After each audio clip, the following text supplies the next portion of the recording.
নমস্কার বন্ধুরা, পম্পার কিচেনে আপনাদের সকলকে স্বাগত। আজ আমি আপনাদের সাথে পাকা তালের ভাপা পিঠার রেসিপি শেয়ার করব। ভাপা পিঠা আমরা নানা রকমভাবে বানিয়ে থাকি, তবে আজ ভাপা পিঠাটা যেভাবে আমি বানাবো আমার মতো একবার বানিয়ে দেখতে পারেন। অসাধারণ খেতে হয়। আশা করছি আপনাদেরও ভীষণ ভালো লাগবে। তাহলে চলুন দেরি না করে পাকা তাল দিয়ে আজকের এই ভাপা পিঠার রেসিপিটা দেখে নেওয়া যাক। আজকে অপূর্ব স্বাদের তালের এই ভাপা পিঠে বানানোর জন্য এখানে দেখুন আমি নিয়েছি আতপ চাল।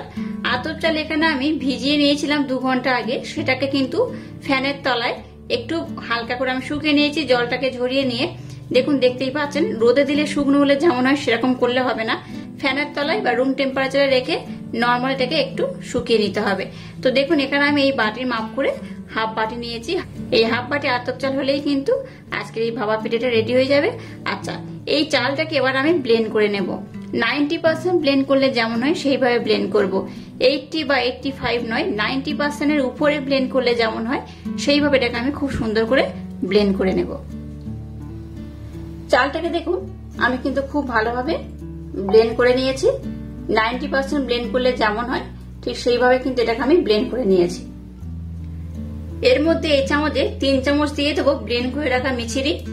আপনারা চাইলে কিন্তু এখানে চিনিও ব্যবহার করতে পারেন। দিয়ে দেবো সামান্য একটু লবণ, সামান্য একটু এলাচ পাউডার দিয়ে দিলাম। 1 চামচ দিয়ে দেবো ময়দা, 1 চামচ দিয়ে দেবো সুজি। এবার শুকনো উপকরণ একটু আমি মেখে নেবো এইভাবে। এবার দেখুন এই বাটি মাপ করে 1 বাটি আমি তালের পাল্প নিয়েছি। তালের পাল্পটাকে এর মধ্যে আমি দিয়ে দেবো। সম্পূর্ণটা এখানে আমি ব্যবহার করে নেব। সমস্ত উপকরণ একটু ভালোভাবে মেখে নেব। আপনারা চাইলে হাত দিয়েও মাখাতে পারেন। এবার এখানে দিয়ে দেবো লিকুইড দুধ। আপনাদের হাতের কাছে লিকুইড দুধ না থাকলে লিকুইড দুধের পরিবর্তে আপনারা কিন্তু এখানে মিল্ক পাউডার মানে গুঁড়ো দুধও ব্যবহার করতে পারেন। আজকের এই ভাপা পিঠা আমি যেভাবে বানাবো আমার মতো একবার ট্রাই করবেন। অসম্ভব মজাদার খেতে হয়।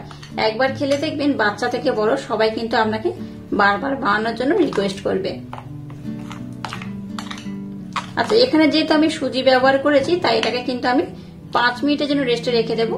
খুব বেশি সময় দিয়ে রাখার দরকার নেই, 5 মিনিটের জন্য রেস্টে রাখলে হবে। 5 মিনিট পর আমি আবার ফিরে আসছি আর আপনাদের দেখাবো ঘনত্বটা কেমন হয়েছে বা কেমন হলে আজকের এই ভাপা পিঠা একদম পারফেক্ট হবে। দেখুন 5 মিনিট পর আমি আবার ফিরে এলাম আর ঘনত্বটা দেখুন কেমন হয়েছে। আগে থেকে কিন্তু আর একটু ঘন হয়ে গেছে। এখানে আমি একদম সামান্য পরিমাণে বেকিং পাউডার ব্যবহার করলাম। বেকিং সোডা দেওয়ার দরকার নেই, একটু বেকিং পাউডার দিলেই হবে। আর এর উপর আমি একটু সামান্য একটু দুধ দিয়ে দেবো, খুব বেশি নয়, একদম অল্প করে। দুধটা দিয়ে আবার এটাকে আমি খুব ভালোভাবে ব্লেন্ড করে নেব। আজকে যে ভাপা পিঠে বানাবো তার জন্য দেখুন বেড়াটা একদম রেডি হয়ে গেছে। আর ঘনত্বটা কিন্তু এইরকমই হবে, খুব পাতলা যেমন নয় আবার খুব ঘনও নয়, মিডিয়াম ঘন হবে। এইরকম হলে কিন্তু আজকের এই ভাপা পিঠে একদম পারফেক্ট হবে। এবার দেখুন এরকম একটা আমি পাত্র নিয়েছি আর এর মধ্যে দেখুন ছোট ছোট আমি বেশ কয়েকটা বাটি নিয়ে নিয়েছি, এরকম ছোট্ট বাটি। আর বাটির মধ্যে আমি একটু ভালোভাবে তেলের প্রলেপ লাগিয়ে দিয়েছি। এবার এই ব্যাটারটাকে এই বাটির মধ্যে আমি দিয়ে দেব।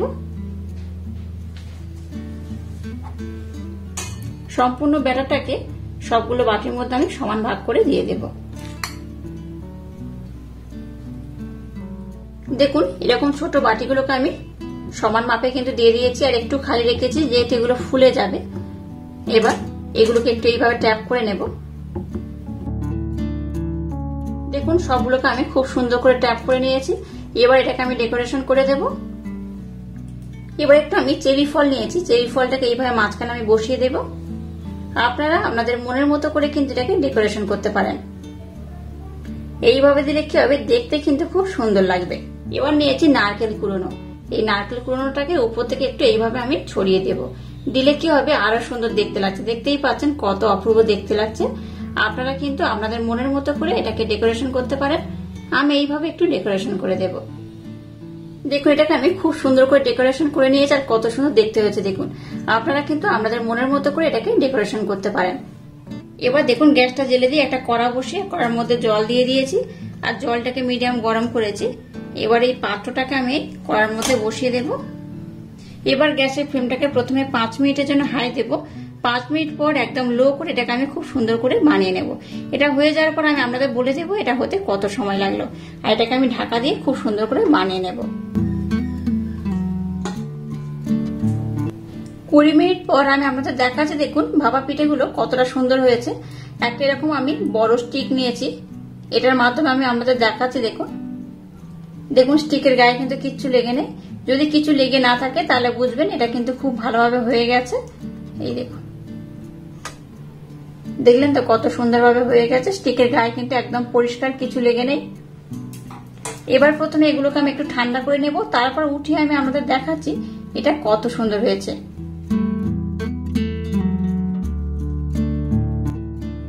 পিঠেগুলোকে আমি কিন্তু মোটামুটি ঠান্ডা করে নিয়েছি। এবার এগুলোকে আমি উঠিয়ে নেব। আর দেখুন একদম কিন্তু ছোট্ট ছোট্ট হয়েছে। বাচ্চা থেকে বড় সবাই কিন্তু ভীষণ পছন্দ করবে, খুব মজা করে খাবে। আপনারা চাইলে একটু বড় বাটিতে করে একইভাবে কিন্তু বানাতে পারেন। এই দেখুন আমি উঠিয়ে নিচ্ছি। পাত্রের গায়ে কিচ্ছু লেগে নেই, কত সুন্দর হয়েছে দেখুন। একদম কিন্তু ছোট্ট ছোট্ট, একদম ইউনিক স্টাইলে বানিয়েছি।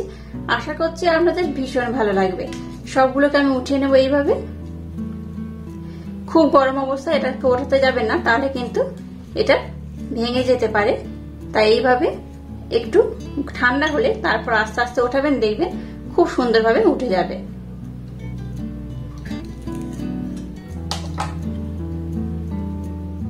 আমি একটা কেটে আমাদের দেখাচ্ছি এটা কত সুন্দর হয়েছে। এই দেখুন এইভাবে একটু কেটে নিলাম, ভিতরের পোর্শনটা দেখাচ্ছি। দেখুন কতটা অপূর্ব হয়েছে। আর এটা কিন্তু বেশ নরম হয়, বেশ তুলতুলে হয়, স্পঞ্জি হয়। বাচ্চা থেকে বড় যে একবার খাবে সে কিন্তু বারবার খাওয়ার জন্য বায়না করবে। অসম্ভব সুন্দর দেখতে হয়েছে। এটা দেখতে যেমন সুন্দর, খেতে কিন্তু তেমনই অপূর্ব, অসাধারণ। এইভাবে যদি আমার মতো একবার হলেও তালের এই পিঠেটা বানিয়ে থাকেন তাহলে আমাকে কমেন্ট করতে ভুলবেন না। আজকের এই ইউনিক স্টাইলে তালের ভাপা পিঠের রেসিপি আপনাদের কেমন লাগলো। আজকের এই ভাপা পিঠের রেসিপি যদি আপনাদের ভালো লাগে তাহলে চ্যানেলটাকে লাইক, শেয়ার, কমেন্ট এবং সাবস্ক্রাইব করবেন। আর পাশে থাকা বেল আইকনটা প্রেস করে দেবেন। তাহলে টাটা, আবার দেখা হচ্ছে নতুন কোনো রেসিপি নিয়ে।